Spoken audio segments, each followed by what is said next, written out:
உங்கள் வாழ்க்கையில் நீங்கள் ஒரு சில பேர் மனசை உடைக்கும் போது பார்த்தீங்கன்னா உங்களுக்கு எந்தவித அச்சுறுத்தலும் இல்லாமல் கூட போகலாம். பட் உங்களால் உடைக்கப்பட்ட அந்த இதயத்தால் உங்களுக்குமே காயம் அப்படின்றது கண்டிப்பாக வரும் அப்படின்றத புரிஞ்சுக்கோங்க. ஏன்னா உடஞ்சி போன கண்ணாடி பார்த்திங்கன்னா நம்ம உடைக்கும் போது அது நம்மளை குத்தும் அப்படின்னு நினச்சலாம் நம்ம உடைக்க மாட்டோம், தெரியாமல் கூட உடைச்சிருவோம். பட் அது சொல்லியாக நொறுங்கி நம்மளுக்கு குத்தும் போது தான் ஏன்டா அதை உடைச்சோம் அப்படின்ற ஒரு எண்ணம் நம்மளுக்கு வரும்.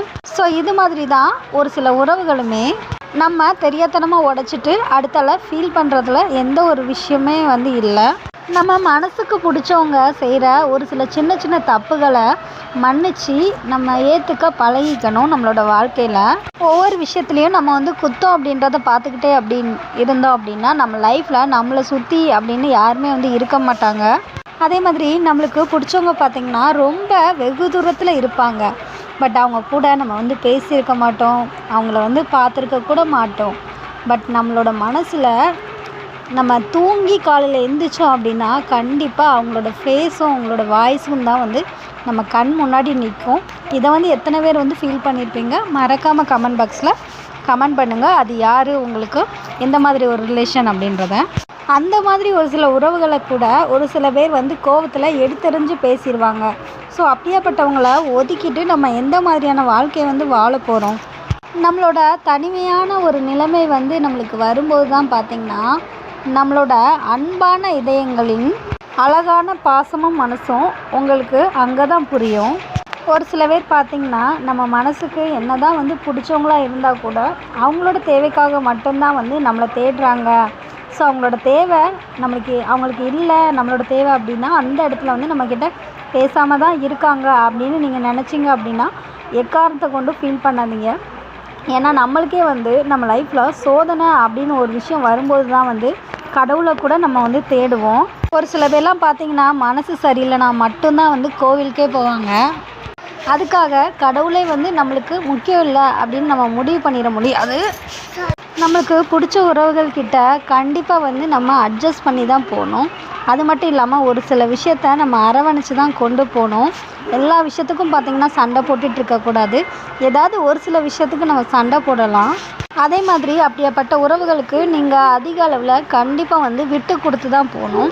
அப்படி நீங்கள் விட்டு கொடுத்து போகும்போது தான் பார்த்திங்கன்னா உங்கள் உறவுகளுக்கிடையே இருக்கிற பிரிதல் அப்படின்றது வராமல் இருக்கும், புரிதல் அப்படின்றது ஜாஸ்தியாக இருக்கும்.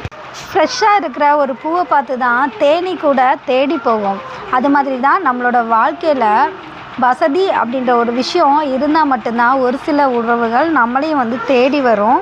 என்னதான் நீங்கள் அதிக அளவில் பாசத்தை காமிச்சிருந்தாலும் உங்களை உதாசீனப்படுத்தி நிராகரித்து உங்களை தூக்கி வீசிட்டு போகிறாங்க உங்களுக்கு பிடிச்சவங்க அப்படின்னா எக்காரணத்தை கொண்டும் நீங்கள் ஃபீல் பண்ணாதீங்க. அப்படியாப்பட்ட பர்சன் இதே மாதிரி ஒரு சுச்சுவேஷனை மற்றவங்கக்கிட்ட கண்டிப்பாக அனுபவிப்பாங்க. ஸோ அவங்க இவங்களை உதாசீனப்படுத்தும் போது தான் பார்த்திங்கன்னா நம்மளோட வேல்யூ அப்படின்றத அவங்களுக்கு புரியும். நம்ம வாழும்போது பார்த்திங்கன்னா போடுற ஆட்டம் ஜாஸ்தியாக இருந்துச்சு அப்படின்னா நம்ம சாகும்போது பார்த்திங்கன்னா நம்மளை சுற்றி இருக்கிற கூட்டம் ரொம்ப ரொம்ப கம்மி அப்படின்றது தான் நிறைய பேர் லைஃப்பில் நம்ம பார்த்துருப்போம். இந்த உலகத்தில் நம்ம வாழ்ந்து முடித்து போகிற அந்த கடைசி நிமிஷத்தில் தான் பார்த்திங்கன்னா நம்மளை சுற்றி இருக்கிற அன்பான உறவுகள் எந்த அளவுக்கு அதிகமாக இருக்கோ அதை பொறுத்து தான் நம்மளோட வாழ்க்கை அந்த அளவுக்கு நம்ம நல்லா வாழ்ந்துருக்கோம் அப்படின்றத நிரூபிக்கும். இன்னும் ஒரு சில பேருக்குலாம் பார்த்திங்கன்னா அவங்க உயிரோடு இருக்கும்போது அவங்க லாஸ்ட்டு காலத்தில் கவனிக்கிறதுக்கு கூட அவங்களுக்கு ஆள் இருந்திருக்க மாட்டாங்க. அதுவே பார்த்திங்கன்னா அவங்க இல்லை அப்படின்றப்போ அவங்களுக்கு வடை பாயசத்தோடு பந்தி வச்சு அவங்களுக்கு ஒவ்வொரு நாளும் அவங்களுக்கு பிடிச்சதை படைச்சி அவங்கள நினச்சி பார்ப்பாங்க. ஸோ இருக்கும்போது அவங்கள ஒரு நிமிஷம் யோசித்து பார்க்காதவங்க தான் இத்தனை விஷயத்தையும் செய்கிறாங்க. ஸோ என்றைக்குமே பார்த்திங்கன்னா உங்களை சுற்றி உள்ள உறவுகளை அவங்க இருக்கும்போதே அவங்களுக்கான மரியாதையையும் அவங்களுக்கு என்ன தேவைப்படுதோ அதை உங்களால் முடிஞ்ச வரைக்கும் செய்ய பாருங்கள். எதனாலன்னா அவங்க இதுக்கப்புறம் நம்ம ஏன் இவங்க லைஃப்பில் இருக்கணும் அப்படின்னு முடிவெடுத்துட்டாங்க அப்படின்னா எப்போவுமே உங்கள் லைஃப்பில் அவங்க திரும்ப வரமாட்டாங்க. ஸோ அதுக்கப்புறம் நீங்கள் அவங்கள நினச்சி ஃபீல் பண்ணுறதுல எந்த வித பிரயோஜனமும் இல்லை. ஸோ இது மாதிரி அடுத்தடுத்த யூஸ்ஃபுல்லான வீடியோஸ்க்கு நம்ம சேனலை மறக்காமல்